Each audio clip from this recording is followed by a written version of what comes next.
nafta ilaalinteedu iyo shaytaan inay lunto wuxuu adeegsadaa waa laba shay ima shubha oo qalbiga degta aw shahwa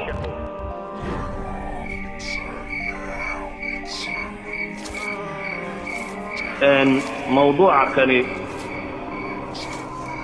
مهم هو آدوية sababtu waxay tahay haddii aynan nafteena ka guulaysanin cadow kama guulaysan karno qofka awoodi kari waaya inuu nafta bayna janabay nafta dhexdiisa ku jirta inuu xukumo inuu dabdin karo inaanu sii daynin qofka awoodi kari waaya cadowna iskama xakamayn karo walidaalika bay culamadu had iyo goor waxay tilmaamaan jihaadu nafs ama naftoo lala jihaadama waxay ku horeeyaa bay yidhaahdaan shaytaankaba intaan la iskaadhin ama si kale haddaynu usii tilmaamnaa acdaada iyo gaalada intaan lala diririn idan haddaynu rabno islaamka mustaqbalkiisa inaynu in badan ka fekerno oo inuu islaamku soo noqdo dunida tan mar dambe casiis uu ku noqdo mid ka xoog badan le uu noqdo waxaynu u baahannahay in qof waloo muslimiba naftiisa uu ka guulaysto ama se naftiisa uu xakamayn karo ama se uu maamuli karo naftu shahawaat bay leedahay waxay jeceshahay baa jira laakiin waxay jeceshahay in la xukumaa oo loo talin karaa waa mas'aladaba imtixaanku uu ku sugan yahay ee aakhiro ama lagugu abaalmarinayo janno ama lagugu abaalmarinayo naar والعياذ بالله نفت ilaalinteedu iyo shaytaan inay lunto wuxuu adeegsadaa waa laba shay ima shubha oo qalbiga degta aw shahwa inuu yahay shaki qofka uu ku rido iyo inuu yahay qofka oo carbada ay ku dhaco qofka oo shahwadiisa xukumi kari waaya oo kan boob kan dhac tan fuul lacagtan ururi waxaan qaad wax walba xaaraan iyo xalaal u kala abeeyeli waayo masaladani markaa waxay ku fiican tahay maadaama nidhi qisaynu ka dhexeegaynaa bal aadam qisadiisu siyaabahay qur-aanka ugu soo aroortay qaar ka mida inaan akhriyo ilaahay wuxuu inoo tilmaamayaa subxaanahu watacaala aadan in la yidhi ويا آدم اسكن أنت وزوجك الجنة فكلا من حيث شئتما ولا تقربا هذه الشجرة فتكونا من الظالمين في سورة الأعراف إلهي وحد المام يا سبحانه وتعالى إن آدم ليريد جنة عن وحد دون تقعن وحكا ممنوع جنة تيتي كلمة شفتها هل كاقيد مويان وحد أباهن توكل لما تشيره laakiin naf hal geedo aanu garanaynba wuxuu yahay ayuunbaa hunguri ka gala janno dhan oo wax kastaaba ku yaalayn baa la yidhi waa fasaxe iyada saa doonta u gal laakiin faqad geedka kan isaga ha cunin geedkii ayuunbaaba la qurux badnaaday la macaanaaday waa hal geed halkii geedunbuu noqday waxa lagu itixaamay hal geedo kaliya ha cunin waxa kaloo dhanna waa kuu fasax ee meeshaa doonta ka gal ilaahay wuxuu leeyahay fawaswasa lahuma ashaytaan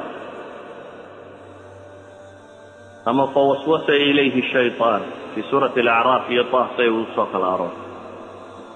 waswasadu waa hadalka khafiga waa sawt khafiya shaytaan baa war u sheegay baa la leeyayo ku arrinka kan u tilmaamay shaytaan arrinka kan markuu aadam u tilmaamayey fitrada bini aadamkee caadiga ah xumaha ma aqbasho walaakiin si uu insaanku xumaha u aqbalo waa in shayga laga duwa xumannimadii oo la qurxiyaa waa in dib loo qurxiyaa oo aan loogu muujin qofka caqligiisa inuu wax xun yahay si uu aqbali karo dadka lama yidhaahdo maalan wadcigaynu maanta ku noolahay xumaha waxa haala min al-amaana baa la saaraa waa la qurux badnaysiiyaa waxaa lagu leeyahay sex discrimination ha samayni qofku waa inuu xorriyadiisa lahaado waxa la daboolayo dhammi waa maxay waa nimaa nin fuulaya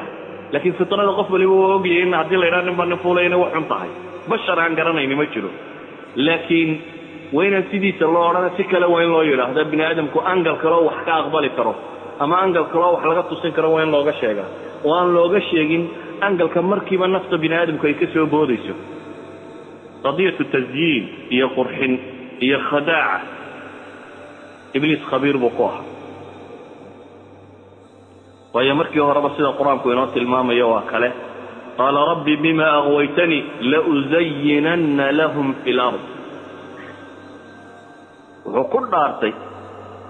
inuu maxay mas'alatu tasyiin qurxin inuu samayn doono oo wala ughwiyannahum ajmaciin ilaa cibaadaka minhum almukhlasiin oo dadkoo dhanna inuu lumin doono addoomaha ilaahay uu doortay subxaana wa tacaala uu khaaliska ka dhigay mooyaane ilahay waa ka tilmaamaya dadka aanban doona waqayadnaa lahum quranaa'a fazayanuu lahum maa bayna aydiihim wamaa khalfahum shayddaamaanu ku dari doonaa baa ilahay yidhi u qurxiya xagga hore iyo xagga dambaba idan insaanku sidiisa caadiga ah xumaha ma aqbalo laakiin xumaha waa in sawir kale loo yeelaa aadam ibliis markuu yimi muu ku odhanin waxaan rabaa inaan ku lumiyo laakiin wuxuu ka soo galay meel lagu tilmaamo nuqطati dacfi albashariya meelaha bini aadamku u jilicsan yahay ayuu kaga bilaabay wuxuu ku yidhi hal adulluka calaa shajarati alkhuldi wa mulkin laa yabla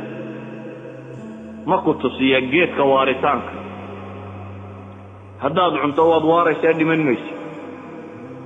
xub albaqaa waaritaanka insaanku uu jecel yahay inuu waaro oo aanu dhimanin qof wal oo insaano dunida kor jooga maanta intuu jiray way la yar dii la yidhahdo in leeg ha lagugu daro waxba kama qabo geerida dadku wuu wada necab yahay oo geerida dadku dib uga soo wada jooga aadam wuxuu ka bilaabay markaasi shaytaan inuu ka bilaabo naftu meelaha ay u jilicsantay ee shahwatu nafsiga ah wuxuu yidhi markuu tusaa geed haddii la cuno la waaro هذه واحدة iyo وملك لا يبلى iyo mulki aan isagu dhamaaninba labadaas isla helaysaa buu leeyahay nimco badan inaad hesho boortooyo maal xoolo wax walba inaad hesho iyo inaanad ka dhimanin insaanka waxaa ka mida markaasi wuxuu jecel yahay waaris inuu waaro insaanku uu jecel yahay wuxuu kaloo jecel yahay insaanku الجاه والمال البروز إنه موغضة وذاك كدح موغضة وجاه يمغع يبغطوية يوحى كانوا يشوفرت الوقت المام ومن فطرة البشرية انت وقوب بدنا قوة صحيح لا أديك سدا شهوات النفس قرنا من انت بدك يمات قوة صحيح لا أديك سدا أيها وحكا يمات waxyaabaha kan shahwaatu nafsiga lagu tilmaamayo intooda tirada badan ilaahay subhanahu wa ta'ala wuxuu inaga daweynayaa markaa mas'alada abuna aadam wala tusiyay waxa la yiraahdaa geedo qura mamnuuca isku taaban shaytaanna waa qurxiyay oo wuxuu ku qurxiyay inuu u tilmaamo geedkan hadii la cuno labadii waxa uu baahnaaba in la helayo قرحينتيسا سي wax kasta oo ku qurxin karo uu ugu daray waqasamahuma inni lakuma la min an-nasihin waxa uu dhaartay inuu yahay kuwa naseexaynaya mid kamid ah kaliya wax ma naseexaynaya inta wanaaga uu wado dhan buu isna waa waahid min hadhihi al-jamaa daarna waa raaci maadaama naftu waxay jecleeday tahay aadam dhaartii allaba waa ilaahay oo ilaahay waa kala wala qata'ina laamka hore waa laam al-muwatta'a lil-qasam ki alla waa ilaahay laakiin waxaan ibliis uu khookhinayo tirada badan leh iyo naftoo meesha u jilicsanayda haddii labadaasi isu kaa helaan khatar baad ku jirta haddii labadaasi isu kaa helaan khatar baad ku jirta